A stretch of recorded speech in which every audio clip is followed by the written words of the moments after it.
Intersecting lines R, S, and T are shown below. What is the value of X? In the given picture, I have to find the value of X over here.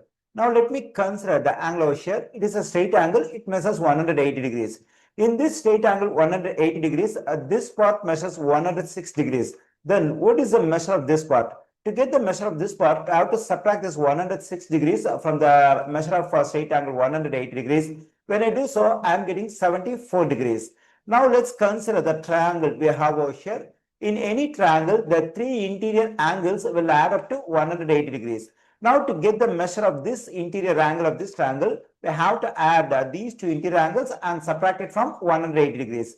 When I add 74 and 23, I am getting 97 degrees. When I subtract 97 degrees from 180 degrees, I am getting 83 degrees. So the measure of this interior angle is 83 degrees.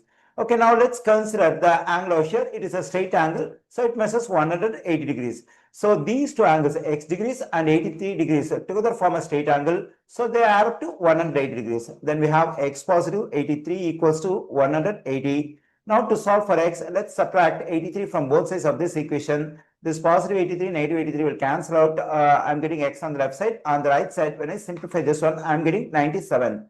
Here I got the value of x. The value of x is 97.